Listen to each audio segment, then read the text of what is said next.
Bom, boa noite a todos. Boa noite. Vocês costumam comentar o trecho do Evangelho ou não? Só ler. Então tá. Eu vou ler para vocês do capítulo 17, Sede Perfeitos, o item 3, o homem de bem.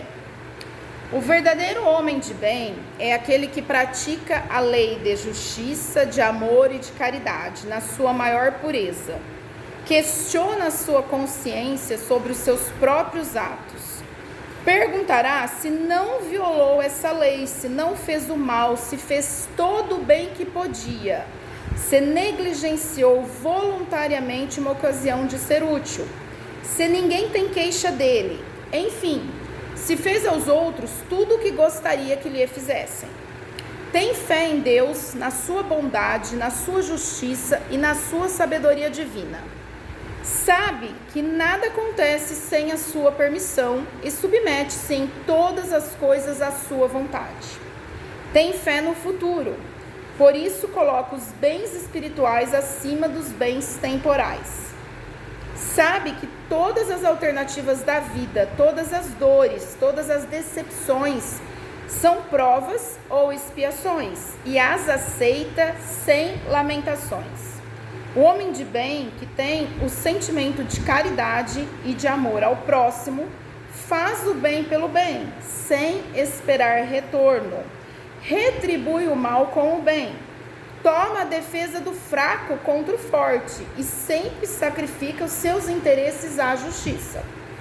Encontra satisfação nos benefícios que distribui, nos serviços que presta, nas alegrias que proporciona aos seus semelhantes, nas lágrimas que seca, nas consolações que leva aos aflitos. Seu primeiro impulso é o de pensar nos outros antes de si, acudir aos interesses dos outros antes de procurar os seus. O egoísta, ao contrário, calcula os ganhos e as perdas de toda ação generosa. É bom, humano e benevolente para com todos, sem distinção de raças nem de crenças, pois vê irmãos em todos os homens. Respeita nos outros as convicções sinceras e não amaldiçoa quem não pensa como ele.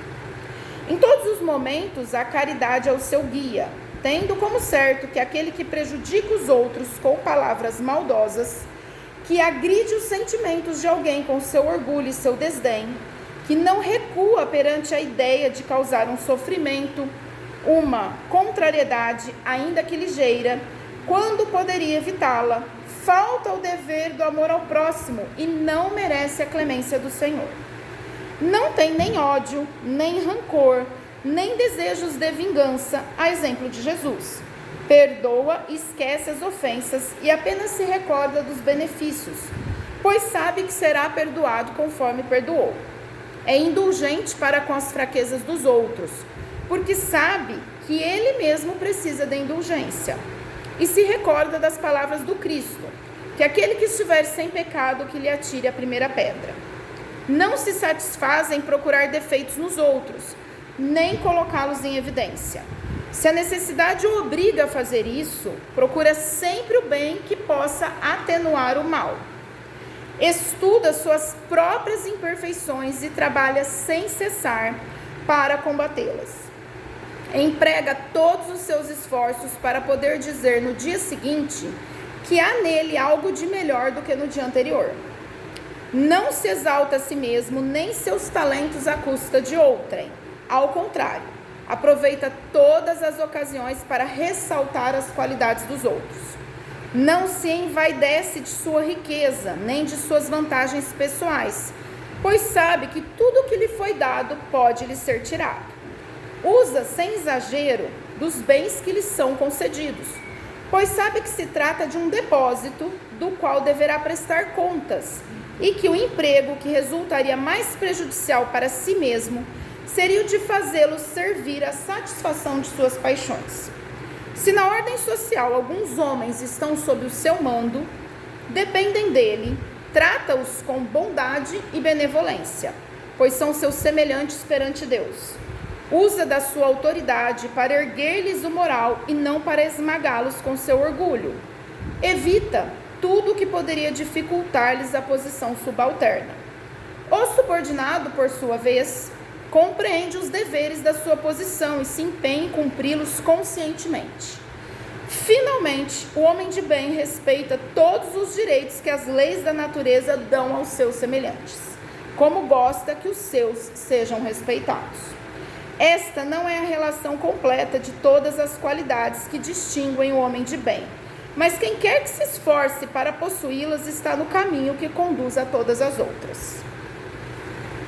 Eu pedi para poder ler esse trecho, porque ele tem muito a ver com o que eu vou conversar hoje, tá? Eu vou falar um pouquinho sobre o autoconhecimento, sobre a nossa transformação moral, né? Porque todos nós, quando adentramos na casa espírita, somos chamados a esse processo da reforma íntima.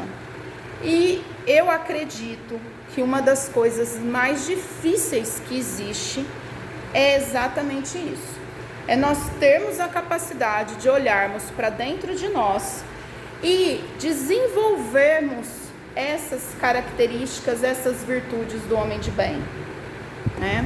Então, assim, eu vou citar alguns exemplos, e aí se vocês puderem ter em mente esse texto, porque vai caber certinho com o que nós vamos conversar hoje, tá? E muitas vezes, quando nós estamos falando de autoconhecimento, de sermos homens de bem, né, nós pensamos em neutralidade, nós pensamos em imparcialidade, muitas vezes nós não queremos tomar uma posição, nós não queremos escolher um lado. Eu tenho um conhecido que ele fala assim: quem fica em cima do muro é o primeiro que cai, porque quando os dois lados se chocarem, o muro vai cair, quem está em cima do muro vai cair junto. Então, ficar em cima do muro, ter essa posição de omissão, não é sábio e não é ser um homem de bem. O homem de bem, ele escolhe o lado. Qual que é o lado que ele escolhe? O da justiça, o da correção, de fazer as coisas corretamente, o da virtude, de seguir os exemplos de Jesus e de tentar seguir aquele exemplo de modelo, porque Jesus é nosso modelo e guia. O homem de bem tenta seguir o exemplo de Jesus como modelo e guia na sociedade, em todos os momentos que pode. Então veja, tem um lado muito bem definido disso, né? Não dá para eu dizer que ser um homem de bem é eu ficar em cima do muro.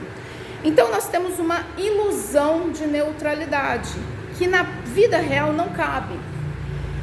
Eu tenho alguns amigos católicos, eu acho bem interessante, embora eles evidentemente puxem sardinha para o lado do catolicismo, eles falam assim: a verdade é uma só, e não dá para eu dizer que cada um tem a sua verdade, porque a verdade em si é uma só, né?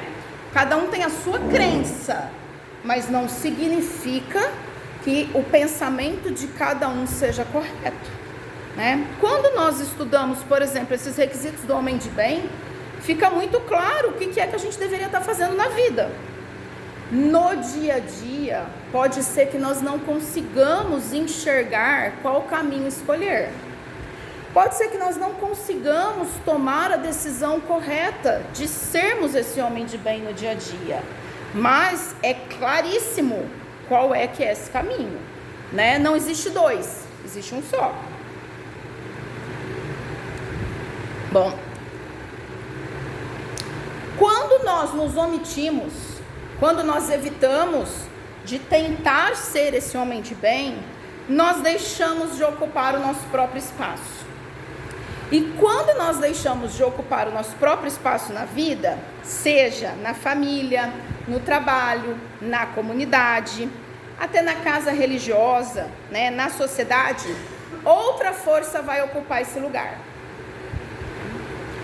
Com frequência, quem vai ocupar essa vaga é ou da nossa ausência, ou é a nossa própria acomodação, né, o nosso próprio egoísmo, ou a falta de preparo de algum terceiro. Aqui eu vou fazer um parênteses de um fato muito interessante que aconteceu com uma amiga minha. Nós estamos em época política, né? Então nós vamos ter muitos causos políticos para a gente comentar ao longo do tempo. Ela é uma pessoa que trabalha muito, ela ajuda todo mundo, sabe? Ela é uma pessoa assim muito caridosa, essa moça. E aí ela é de uma cidadezinha pequena aqui perto. E aí chegou um determinado momento, pós-política, o político que ela ajudou ganhou a eleição. Existem os chamados cargos de confiança, que estão previstos na nossa Constituição Federal. E o político tentou nomeá-la para um cargo de confiança, o que seria justo, porque ela é uma pessoa justa, ela é uma pessoa trabalhadeira, ela é uma pessoa empenhada, ela é uma pessoa técnica, uma pessoa estudiosa, então ela faria todo o bem que ela pudesse. Só que ela, com aquela moralidade exacerbada, talvez até um pouco de orgulho, ela disse: não, eu não posso aceitar isso. E o que aconteceu? O cargo continua lá. Se ela, que era capacitada, que era boa, que era caridosa, escolheu fazer de conta que estava neutra e por orgulho não assumir aquele cargo, o cargo foi ocupado por outra pessoa. E por uma pessoa muito menos capacitada que ela, muito menos íntegra que ela, muito menos proba que ela, muito menos moral que ela. Então veja, é uma situação que nós nos deparamos muito nos últimos anos aqui na nossa cidade, diante da política, e vamos nos deparar a partir do dia 1º de janeiro do ano que vem novamente, né? Os tais dos cargos em comissão.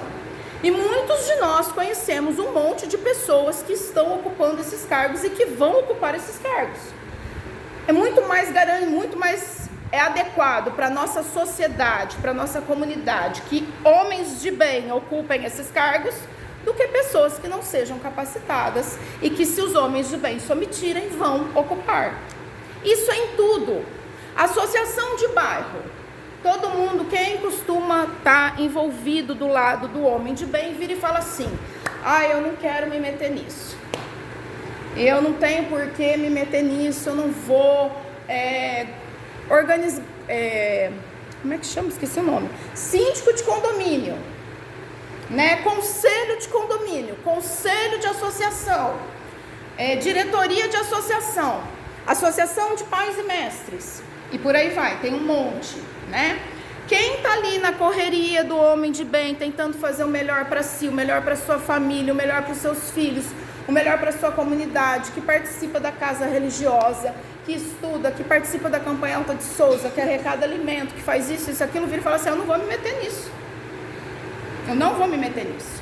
E quando nós, que estamos estudando os ensinamentos de Jesus, quando nós que estamos aprendendo a seguirmos o exemplo de Jesus, nos omitimos, quem é que vai ocupar esses espaços? Pessoas que não tiveram os ensinamentos da moral cristã, da moral evangélica, pessoas que não tiveram os ensinamentos da justiça, da bondade, da benevolência, da caridade, e por aí vai. Então isso é em tudo na vida. Eu quero que meu filho tenha uma escola melhor. Eu quero que meu filho tenha professores melhores. Eu quero que meu filho esteja inserido num grupo de projeto pós-escola em que ele tenha atividades melhores. Eu quero que meu filho não seja acometido, não seja assediado por traficantes. Mas eu me recuso a me envolver nesses projetos, nessas associações, na associação de pais e mestres. Eu não vou na escola, eu não conheço o professor do meu filho, eu não conheço a diretora, eu não conheço os pais dos amigos do meu filho, eu não conheço ninguém da minha comunidade, eu não me envolvo em nada. Eu não me envolvo na associação de bairro, eu não me envolvo em nada. Eu não me envolvo no CONSEG, né, Conselho de Segurança Pública que tem na cidade, nos conselhos municipais, eu não me envolvo em nada.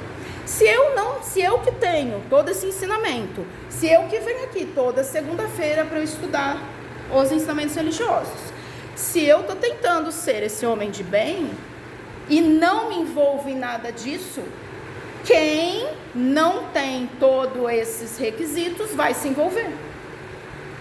E aí o que vai acontecer? Como é que depois eu vou discutir? Mas esse professor não está ensinando uma coisa legal para o meu filho, não está dando bons exemplos.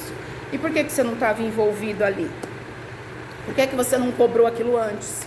Por que você não participou? Por que você não colaborou? né? Ah, vamos fazer, a gente tem uma turma que eu não sei se vocês têm evangelização infantil? Pois é, não temos evangelização infantil aqui. Onde é que estão os pais, avós, tios, para montar a evangelização infantil e trazer as crianças para a casa religiosa e começar a passar esses ensinamentos do homem de bem para essas crianças? O Kardec aqui em Rio Preto tem as aulas prontas. Você só precisa de, por exemplo, uma televisão, ou um computador, ou um celular, entendeu? E a aula está pronta lá, é só você passar o slide e seguir. Entendeu? E qualquer um que quiser da região ou do Brasil inteiro, eles passam o link, tem todo o temário pronto com as aulas prontas. Elas são didáticas, elas têm vídeo, elas têm brincadeira, elas têm tudo. Então não precisa de muita coisa. Todo mundo que estudou um pouquinho do Espiritismo, se catar uma aula daquelas e catar a turma das crianças, consegue desenrolar. Mas onde é que estão essas crianças? Bom, então, se nós nos omitirmos, o nosso espaço será ocupado por quem não tem as características do homem de bem. Tem uma frase muito famosa que todo mundo aqui já ouviu. O que mais me preocupa não é o grito dos maus, mas sim o silêncio e a apatia das pessoas de bem. Essa frase foi de Martin Luther King Jr., né, que todo mundo conhece. Pelo menos de nome, né? Mas nós, sendo espírita, a gente tem como conhecer até de verdade, né? Só a gente fazer uma sessão mediúnica, que tá tudo certo. Para nos alertar sobre o perigo da omissão humana, né? Porque quando os bons se omitem, os maus tomam conta. E não que existam pessoas más de verdade. Eu sempre questiono isso, eu tenho vários amigos que a gente discute isso, né? Ah, será que a nossa sociedade é muito má? Eu costumo dizer assim, que pelo menos 50% mais uma pessoa é boa. Porque se a maioria fosse mal, a gente não saberia das coisas ruins que acontecem no mundo. Se a gente está sabendo das coisas ruins que acontecem, é porque pelo menos 50% mais uma pessoa da sociedade é boa. Então a gente já está com a maioria de gente boa, com a maioria de gente no caminho de homem de bem, né? Estamos desenvolvendo para realmente virarmos um planeta de regeneração. Então, temos que trabalhar para isso.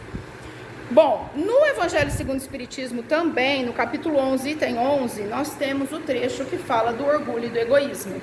Eu sempre brinco, Tostines vende mais porque é fresquinho ou é fresquinho porque vende mais, né? O orgulho deu origem ao egoísmo, o egoísmo deu origem ao orgulho.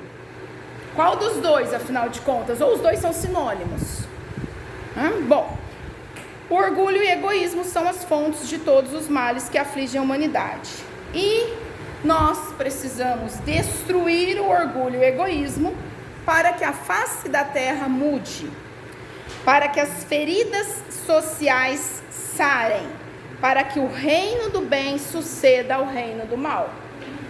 Então veja a ligação. Orgulho e egoísmo fazem com que nós não consigamos desenvolver o papel do homem de bem. Sem desenvolvermos o papel do homem de bem, nós teremos uma terra com desigualdades sociais, com feridas sociais, com problemas comunitários e tudo mais. Então não adianta a gente revoltar nas redes sociais, né? Olha, estão queimando determinada parte do país. E o que você está fazendo aqui, na tua comunidade, aqui, para ajudar a desenvolver aqui? Você está revoltado com uma suposta situação que pode ou não estar acontecendo a milhares de quilômetros de distância de você. E aqui, o que está acontecendo no teu quintal que você não está enxergando e que você não está vendo? Porque você está preocupado diante da tela, seja do celular, da televisão, nas redes sociais, né? Por que você não está enxergando o teu quintal aqui? E o que é que eu posso fazer aqui? Bom, isso nos chama a responsabilidade individual que vai fazer a verdadeira mudança. E a reforma íntima, quando nós nos reformamos intimamente, nós contribuímos para essa transformação da sociedade. E isso eu não posso deixar na mão de outras pessoas, eu não posso deixar na mão de terceiros, tá? Porque normalmente nós cobramos, o governo não faz nada. A diretora da escola não enxerga o que está acontecendo, né? O subprefeito não vê o que está acontecendo. É culpa do presidente, né? Mas, e como é que... Ou é culpa da mãe, é culpa do pai, é culpa do tio, é culpa da avó. Nós vivemos uma sociedade na qual nós buscamos bodes expiatórios. Nós buscamos alguém para culpar, mas nós não assumimos a responsabilidade que nos cabe, que é o que é que nós podemos fazer hoje. O que é que nós podemos fazer agora? O que a gente pode mudar na nossa realidade hoje? Isso significa o seguinte, vamos lá. Eu tenho um vizinho que varre a calçada dele, cata às vezes só o lixo dele, e se o lixo passou para minha calçada, ele não cata. E aí eu me revolto com isso. Todo mundo já viveu isso em algum momento da sua vida, né? Eu me revolto com isso, certo? Ou o que aconteceu no meu bairro há alguns meses. O vizinho da vizinha brigava porque a vizinha tinha uma árvore e voava folhas na casa dele. Aí a vizinha mandou podar, aí ele veio brigar com a vizinha porque ela tinha podado demais, tá? Então assim, é muito comum problemas com folhas de árvore na frente da casa do vizinho. Será que eu vou alejar se eu catar minha vassoura, minha pá, meu balde, meu saco de lixo, eu ir lá e catar na frente da minha casa, eu ir lá varrer? Ou será que eu tenho que arrumar picuinha com o vizinho? É uma coisa muito simples, que todo mundo já passou por isso em algum momento, né? Eu tenho um conhecido que está ali quase no desencarne, que ele brigava com o vizinho de cerca, entendeu? Porque o vizinho não consertava a cerca. E aquela briga foi passando por anos, até que um se irritou com o outro, o vizinho que não consertava a cerca tentou dar uma capacetada na cabeça dele, ele reagiu. Moral da história, ele foi preso como uma tentativa de homicídio, e o vizinho que deu a capacetada ficou preso também, mas poucos tempos depois estava solto. E ele ficou louco depois disso. Entendeu? Por quê? Não era mais fácil ele ter ido lá e consertado a cerca? Ah, mas a cerca era o vizinho que tinha a obrigação de consertar. Tudo bem, filho, mas fazia anos, ele não ia consertar nunca. O que você vai fazer? Você vai continuar brigando pro resto da sua vida? Ou você vai tomar uma atitude e fazer algo para te trazer paz de espírito? E para ajudar teu convívio social? É assim, a gente está numa sociedade que é isso. Nós temos um monte de vizinhos, mesmo que não sejam, eu estou fazendo uma metáfora, tá? Que não consertam a sua parte da cerca, todos os dias isso. Nós temos um monte de vizinhos que não varrem a sua calçada, todos os dias. E aí, ou nós vamos ficar brigando e reclamando para o resto das nossas vidas, ou nós vamos passar a mão na vassoura e começar a catar essas folhas. Nós vamos passar a mão no arame e vamos consertar a cerca. Essa é a nossa realidade de hoje, tá? Então, para que isso? Para nós mantermos um ambiente harmonioso. Eu não sei se aqui alguém mora com mais de uma pessoa, né? Ou frequenta a casa religiosa, ou mora no condomínio, ou tem um ambiente de trabalho, e aí você passa e tem um lixo no chão. O que você vai fazer? Você vai passar por cima, pisar no lixo, ir embora e ficar reclamando que alguém jogou o lixo e não catou, ou você pode abaixar, catar o lixo e pôr no lixo, né? Vamos lá. A pessoa está na fila da padaria, e é muito comum na fila da padaria, na fila do supermercado, na fila do banco, nós encontrarmos pessoas que, claro e evidentemente, estão sofrendo. Nós, sendo cristãos, será que não nos cabe uma palavra de apoio, uma palavra de amor, uma palavra de empatia, uma palavra harmoniosa para aquela pessoa que, claro e evidentemente, está sofrendo ao nosso lado? Então, veja, são pequenas responsabilidades comunitárias que todo mundo evita no dia a dia, né? Então, aí nós falamos em transformação social. E essas duas palavras juntas, dependendo do contexto, chega a dar um arrepio, né? Dependendo do livro que a gente leu, dependendo da ideologia que a gente professa, quando você junta essas duas palavras, chega a dar um arrepio. Só que a doutrina espírita, ela segue um pensamento clássico, igualzinho de um filósofo chamado Edmund Burke, em que ele escreveu isso num livro, Reflexões sobre a Revolução da França. Ele ensina que uma estrutura, para ela se conservar e prosperar, ela precisa ter os meios de se renovar, de se modificar, de se transformar. E a verdadeira mudança, ele fala, e a doutrina espírita concorda, ela não acontece pela destruição das coisas. Eu sei que tem o capítulo, tem o trecho do Livro dos Espíritos que fala sobre a lei de destruição. Não é disso que eu estou falando, tá? Não, essa transformação não acontece por revoluções abruptas impostas de fora para dentro. Ela acontece pelo aperfeiçoamento contínuo e prudente das bases que sustentam a vida. Então veja, no Espiritismo a gente aprende isso muito bem, né? Por quê? Não chegam aqui os bons espíritos e dizem assim: agora vocês vão se mudar, agora vocês vão deixar o orgulho de lado, agora vocês vão aprender a amar o próximo, agora vocês vão perdoar os seus inimigos. É assim que funciona? Ou é respeitado o nosso livre-arbítrio e o tempo de cada um de nós? E nos são dadas inúmeras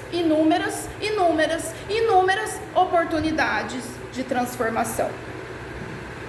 Pode até ser que eu não tenha a possibilidade de me transformar e de me melhorar junto com os meus, com aquelas pessoas que eu sou afim. Pode até ser que eu seja expulso de capela, do planeta Terra e do próximo. Por quê? Porque pode ser que o meu ritmo seja mais lento do que o ecossistema ao meu redor, né? E quando o meu ritmo é um pouco mais lento, tudo vai modificar, a minha comunidade vai modificar, a minha família vai modificar. E se eu não estou na mesma toada, não tem como ser diferente. Vai chegar um momento que a turma vai para um lado e eu vou para o outro. E isso é assim na vida material quanto na vida espiritual. Todo mundo consegue enxergar isso depois dos 30, né? Porque todos nós aqui estamos nessa faixa, assim, 30 e alguma coisa, né? Né? Somos todos aí. Então nós, depois dos 30, nós nos recordamos de amigos da escola que chegou num ponto, não batia mais. Nós tínhamos interesses, eles tinham outros. Na adolescência, tínhamos amigos, nós tínhamos os interesses, eles tinham outro. Era meu melhor amigo, e de repente cada um vai para um canto. Chegou, por exemplo, numa empresa, na vida adulta, éramos muito amigos, e de repente cada um foi para um canto, porque cada um tinha interesse diferente. E isso acontece às vezes com casais. As pessoas se casam com aquela ideia de até que a morte os separe, só que muitas vezes no decorrer do caminho uma das partes muda e a outra não. Uma das partes está indo, vem à casa espírita, pratica caridade, tenta ajudar o próximo, tenta catar a folha do chão da vizinha, tenta estar junto com a família, apoiar os filhos, fazer os filhos crescer, tentar ensinar, etc. E a outra está parada ali, está sem se mexer. Vai chegar um ponto que vai ter uma ruptura. Não tem como ser diferente. É o mesmo caso que nós no processo evolutivo, né? Nós gostaríamos de evoluir todos juntos, de mãos dadas, né? Nós temos amigos de todos os níveis e queríamos todos estarmos juntinhos, de mãos dadas, no mundo de regeneração. Só que tem uns que vão e outros vão pro chupão, né? Então é assim, tá? Bom, outro ponto, veja isso. Essa mudança, ela não vem por uma imposição externa. Algum de vocês cumpre algo que vem como uma imposição? Eu não sei vocês, mas eu me assemelho a uma criança com TOD, transtorno opositor desafiador. Se você quiser me obrigar a fazer algo e falar, você tem que fazer isso, muito provavelmente eu vou virar e vou falar, agora que eu não faço. Quero ver alguém me obrigar a fazer isso. Não sei se vocês passam por isso. Mas a não ser que tenha uma justificativa muito boa para que eu seja obrigada a fazer aquilo, do contrário eu não vou fazer. Então veja, será que os bons espíritos vão chegar para a gente, vão impor algo? E será que se alguém fizesse uma transformação social imposta, nós iríamos acompanhar? Ou nós seríamos aqueles que iríamos nos rebelar? Que a gente ia dizer, opa, mas quem é você para vir me impor isso aqui? Né? Agora a gente tem aquela famosa frase, quem é você na fila do pão? Que assim, até hoje eu não entendi o que isso significa, né? Mas de certa forma é o que todo mundo fala, né? Eu queria entender, mas eu não consigo entender, mas as pessoas falam. Mas em outras palavras, né? O que você está dizendo? Mas filho, de onde que você surgiu que você está querendo impor a sua verdade? A sua vontade? A sua ideia? Né? Então nós já temos por uma... Parece que a gente... Eu estava pensando, às vezes a gente parece um animal selvagem, né? Tipo assim, não vou aceitar isso, não vou aceitar essa coleira de jeito nenhum. Então, como é que a gente vai transformar? Prudente e gradualmente. Mas isso não significa cruzar os braços. Isso não significa dizer, estou sendo prudente, mas na verdade eu estou com medo de me mexer. Eu estou sendo prudente, mas na verdade eu estou estagnado e não vou sair do lugar. Até porque nós temos esse princípio do progresso, nós temos esse princípio do não retrocesso. Em algum momento a gente vai ter que ir para frente, vai ter que progredir. Então veja, ocupar o próprio espaço é vencer o orgulho, o egoísmo pessoal, parando de esperar que as circunstâncias mudem para que possamos finalmente agir. Porque tem aquela pessoa que fala assim, bom, quando eu ganhar na loteria eu vou fazer caridade. Mas poxa vida, vocês não estão colaborando, por que ninguém me fez ganhar na loteria ainda?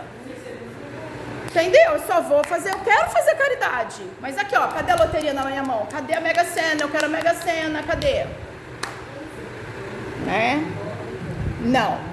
Quando a gente ouve esse pessoal aí que está falando em lei de atração, causa e efeito, eles falam assim, ó, você primeiro age como se você já tivesse aquilo na mão e depois você recebe.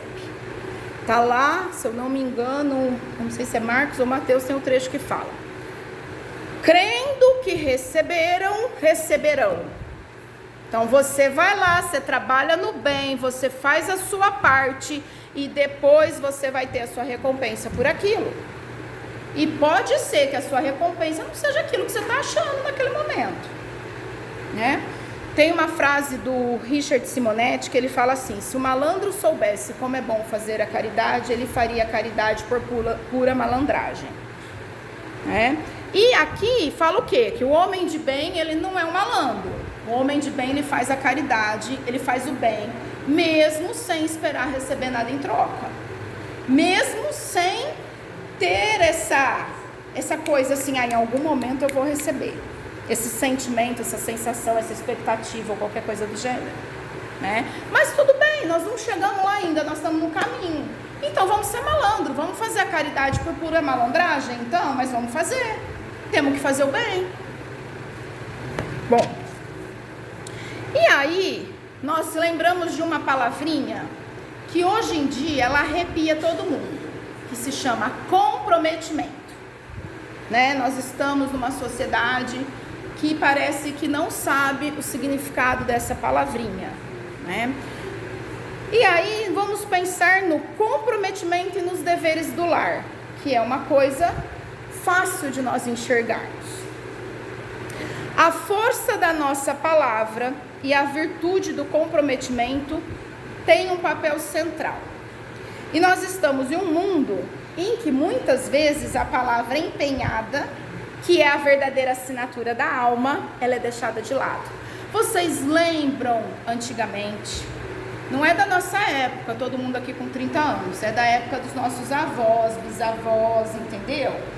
Que se falava o quê? Ah, eu vou fazer um negócio no fio do bigode. Vocês lembram disso? Porque a palavra, eu dava a minha palavra. Então nós tínhamos a ideia de que a palavra tinha uma força fora do padrão.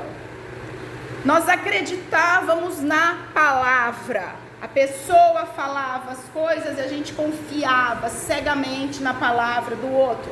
E negócios milionários eram feitos com base na palavra. Porque as pessoas honravam aquilo a que elas se comprometiam. Hoje nós aprendemos a seguinte frase: não acredite na palavra de ninguém, acredite nos comportamentos das pessoas. Ou, vamos ver se está preto no branco. E não só se está preto no branco, vamos ver se tem saldo na conta para honrar o preto no branco, se tem bens no nome, etc. Porque senão nem o preto no branco não está servindo para nada mais. Né? Então nós estamos num momento social em que a palavra perdeu todo o seu comprometimento. Mas tem um detalhe. Nós estamos passando por essa dificuldade aqui, do outro lado não. Quando você empenha a sua palavra para o universo, em algum momento você será cobrado por isso. Simples assim, né? Você vai ter que honrar a sua palavra em algum momento. Pode ser que não seja nessa vida, né? Pode ser que você não consiga desenrolar nada na tua vida enquanto você não honrar aquilo que você se propôs. Pode ser que seja do outro lado, pode ser que seja da próxima vida, pode ser que seja daqui 5, 10, 15 vidas, mas em algum momento você vai ser cobrado da palavra que você empenhou. Então veja, nós temos duas realidades diferentes aqui. Agora, esse comprometimento aqui, nós estamos ensinando os nossos filhos a honrarem as suas palavras? Nós estamos ensinando os nossos filhos a serem fiéis àquilo a que eles se comprometem a ser? Nós seguimos aquilo que nós nos comprometemos? Nós cumprimos aquilo que nós comprometemos a fazer? Ou nós nos permitimos falhar porque o outro falha conosco? E aí a gente até tem um princípio no direito, exception non adimplete contractus, né? Se a outra parte não cumpriu a parte dela do contrato, eu não sou obrigado a cumprir a minha. A gente tem esse princípio jurídico, né? Então, por exemplo, eu tenho que entregar um cavalo para ela se ela me entregar a moto. Ela não me entregou a moto, eu não preciso entregar o cavalo, né? A gente tem essa exceção, certo? Tudo bem. Mas no dia a dia, vamos lá, a pessoa fez um juramento. Eu serei um filho melhor, prometo que serei um filho melhor, né? Tem um grupo de jovens que trabalham em cima desse juramento. Prometo que serei um filho melhor, prometo que serei um filho melhor. E aí o que acontece no dia a dia? Está sendo um filho melhor? Eu prometo que eu vou ser fiel à minha esposa. E no dia a dia você está sendo? E aí a fidelidade não é só a traição física, né? Ou seja, a infidelidade não se resume à traição física, à traição amorosa. Se resume a uma série de outras faltas de comprometimento. Então as pessoas estão sendo fiéis. Será que eu sou fiel ao meu patrão? Eu fui contratada para desempenhar um determinado trabalho dentro de um determinado horário, dentro de determinadas circunstâncias. Eu estou desempenhando esse papel da forma como eu fui contratada a fazer? Ou eu fico 90% do tempo nas redes sociais? Ou eu faço corpo mole? Bom, honrar o que se assume não é sobre cumprir deveres apenas quando é fácil, agradável ou confortável. É sobre sustentar a escolha nos momentos de tempestade. Que é aquela história, né? Vou pegar o exemplo do casamento. Todo mundo comenta isso. O casamento vai bem quando tá dinheiro. Quando não tem dinheiro, aí começa a desandar a coisa, né? Todo mundo comenta isso. Então, eu nunca fui casada, mas eu já fiz muito divórcio. Então, o que acontece? A gente sabe como é que é. Então, assim, a pessoa vai lá, o casal vai lá, fala aquele monte de voto, faz aquele monte de promessa furada, né? Porque depois não vai cumprir. Mas lembra do que eu falei antes. E aí, nas primeiras dificuldades, chuta de escanteio. Bom, vale refletirmos que o comprometimento não pode ficar restrito apenas ao campo da profissão ou das tarefas remuneradas. Vivemos uma sociedade que sofre uma profunda crise de comprometimento em todas as esferas da vida, que é o que a gente acabou de falar. Né? Vamos ver. Sobre esta postura distante, né, dos nossos deveres, o espírito Hamed, na obra As Dores da Alma, psicografada pelo médium João Francisco Alves, traz o seguinte ensinamento. Ele lembra que o comprometimento é a aliança da alma com o seu próprio destino e alerta que quem se compromete verdadeiramente com a sua evolução não procura desculpas, procura meios de realizar. Nós temos uma frase que fala assim, né? Quem quer dar um jeito, dá um jeito. Quem não quer, arruma uma desculpa. Isso cabe muito bem em todas as esferas da vida. Em todas. Seja no trabalho, seja no trabalho remunerado, seja no trabalho voluntário, por exemplo, no trabalho da casa religiosa, seja num relacionamento amoroso, seja num relacionamento familiar, por exemplo, de pais para filhos, de filhos para pais, seja num compromisso e etc, né? Bom, é muito comum nós verificarmos essa falta de comprometimento em pequenas omissões do lar. E aí eu vou dar pequenos exemplos aqui que eu tenho certeza que ninguém nunca vislumbrou isso. Alguém deixa a louça acumular na pia esperando que o outro lave. Certeza que isso nunca aconteceu com ninguém aqui, né? Ninguém nunca viu que alguém deixou lá. O meu irmão me zoa, né? Ele fala assim, que se me deixar sozinha, eu vou usar todos os copos do armário, vou usar tudo que tiver no armário, vou deixar acumulando até não ter mais nada, e depois eu vou lavar. Então, mas isso assim, é aquela coisa de irmão, sabe? Aquele carinho que a gente tem com esses espíritos abençoados que vêm para nos ajudar no nosso processo de evolução, né? Mas assim, quem nunca viu um caso semelhante na prática? Né? Então vamos lá. Aí tem alguém da família que fala assim, ó, eu vou ajudar no orçamento, né? Eu vou ajudar a pagar as contas. Eu fiquei sabendo de um caso que a moça começou a trabalhar, feliz da vida, tal, falou assim, eu vou pagar uma conta aqui de casa, eu recebi meu primeiro salário, eu vou pagar a conta. Aí o pai, sabendo da situação, né, falou assim, então paga a conta da internet. Não, eu vou pagar uma conta de mercado. Chegou lá no mercado, encheu o carrinho com toda a porcaria da face da terra. Aí chegou no caixa, aí bip, bip, bip, bip, bip, bip, bip, de repente ela vira pro pai, será que dá para eu mudar e pagar a conta da internet? Porque assim, não ia ter condições de pagar aquilo nunca na vida. Ia ter que parcelar aquela compra do mercado que ela queria fazer em 12 vezes ou mais. Né? Bom, aí nas tarefas domésticas, outras tarefas domésticas, né? Muitas vezes a pessoa arruma uma desculpa para descansar. Ou, vamos lá, ignora o cansaço do outro membro da família. Tipo, só eu que canso, o outro não. Então eu preciso descansar, os outros membros da família não. Né?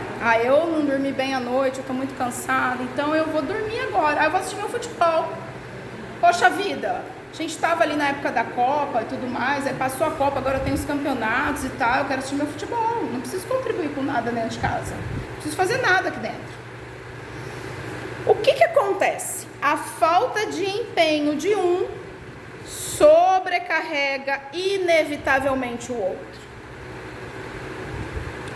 E o mesmo acontece, por exemplo, de pais e filhos, né? O filho se recusa a arrumar o quarto. O que vai acontecer? Vai sobrecarregar Os pais, normalmente a mãe, aí uma hora a mãe surta, né, grita, joga chinelo, pega a havaiana de pau, etc, né, e aí a mãe é ruim, né, a mãe é ruim por quê? Horário de estudo, né, filho que se recusa a cumprir horário de estudo, horário de acordar, horário de dormir, horário de trabalhar, horário de ajudar, bom, e aí vai acumulando sobre os ombros dos pais um fardo desnecessário. Então, quando alguém se omite em qualquer lugar da vida, outra pessoa precisa carregar esse peso e vai ficar abandonado, sobrecarregado, cansado, estressado, desconfiado, tenso, nervoso e etc. O comprometimento nos relacionamentos e no lar é a cola moral que impede que a convivência se desfaça. Bom, eu vou acabar logo, tá? Prometo. A segunda milha é a coragem de mudar. Emmanuel nos ensina no livro Caminho, Verdade e Vida, no capítulo que comenta sobre a fidelidade nas pequenas coisas, o cumprimento rigoroso dos pequenos deveres diários é o teste indispensável que demonstra se estamos prontos para assumir responsabilidades maiores. Quem não honra o pouco, não saberá honrar o muito. E ao pensarmos no cumprimento do dever, será que somos nós que estamos deixando de fazer o mínimo? No Evangelho de Mateus, capítulo 5, no Sermão da Montanha, Jesus nos deixou um ensinamento ao dizer que, se alguém nos obriga a andar 1 milha, devemos caminhar com ele 2. 1 milha equivale mais ou menos a 1,6 quilômetros, ou seja, 1.600 metros aproximadamente, tá? Então, eu caminhar 2 milhas são mais de 3 quilômetros. E veja, o significado dessa caminhada pelo outro, para o outro, vai muito além do que a lei nos obriga, ou do que o contrato nos obriga, tá? A primeira milha seria o quê? O dever moral básico. A segunda milha é o amor, a caridade, é o empenho do consciente. Então, na prática do trabalho simples do dia a dia, vamos lá, caminhar a primeira milha é você cumprir o horário e entregar apenas o que está na descrição do seu cargo. A segunda milha é atender o cliente sorrindo quando falta 5 minutos para a loja fechar. Ajudar o colega de setor que está sobrecarregado, mesmo que você não vai ganhar mais nada para fazer isso. É o varrer a folha do vizinho que cai no seu chão, né? Como se você estivesse cuidando da sua própria casa. Então, o verdadeiro progresso acontece quando nós decidimos fazer mais do que nos é pedido, entregando o nosso melhor, sem esperar receber recompensa, igualzinho nos pede os requisitos do homem de bem. Agora, quando nós nos dispomos a caminhar esse trecho extra, normalmente nós caímos na armadilha da murmuração e da incoerência. Eu conheço uma empresa, eu preciso citar esse caso. Vamos pôr, 99% das pessoas que trabalham nessa empresa reclamam o tempo inteirinho do trabalho, da instituição, do salário, dos gestores, o tempo inteiro. A cada 4 anos, essa empresa, ela troca o gerente. E aí vocês acham que os trabalhadores ficam felizes? Não, eles continuam reclamando. O mais interessante é que essa empresa oferece uma aposentadoria antecipada. Pergunta se algum desses trabalhadores se aposenta. Não, eles continuam lá até o último gole possível e continuam reclamando. O que vocês acham que é isso? Isso é são? Isso é sanidade mental? Ou tem alguma coisa errada com essa turma? Mas diz o Evangelho aqui, capítulo 2, que a gente não pode julgar. Só cabe a Deus isso. porque Deus conhece o que vai no coração de cada um de nós. Tá? Então, mas por que eu dou esse exemplo? Porque nós, seres humanos, muitas vezes somos tão contraditórios quanto os funcionários dessa determinada empresa. Entendeu? E geralmente nós fazemos isso porque estamos dominados pela nossa acomodação. Então nós nos acomodamos em reclamar. Detalhe, reclamar significa clamar 2 vezes. Quando eu reclamo, eu estou pedindo mais do que eu estou reclamando. Tá? Então quer dizer, eu não vou sair desse círculo enquanto eu estiver reclamando. Tá? Então muitas vezes nós ficamos reclamando, murmurando, mas parados, sem nos mexermos, sem sairmos do lugar, sem mudarmos de emprego, sem mudarmos de carro, sem mudarmos de bairro, sem mudarmos de casa, sem mudarmos de marido, sem mudarmos de qualquer outra coisa que está nos incomodando, sem mudarmos de roupa, de tênis, de qualquer coisa que seja. Imagina você coloca um sapato muito apertado e continua andando com esse sapato por quilômetros e quilômetros a fim, reclamando do sapato, mas não tira. Somos nós no dia a dia. Nós somos essas pessoas no dia a dia, em relação a tudo. E nós precisamos do quê? Coragem, planejamento, assumir as rédeas da nossa própria vida, parar de culpar o gerente por tudo, trabalhar o nosso aperfeiçoamento, realizar todas as mudanças que são necessárias na nossa vida, né? Tirarmos essas correntes que nos seguram, sairmos desses trabalhos que nos adoecem, entendeu? Mudarmos a nossa rotina medíocre, tirarmos, né? Esgotarmos, eliminarmos os hábitos nocivos que nós ficamos com eles por puro medo do desconhecido. Vou pegar lá a bebida, o cigarro, o vício no celular. São pequenas coisas que destroem às vezes uma família inteira. Mas às vezes a gente não larga nenhuma dessas coisas.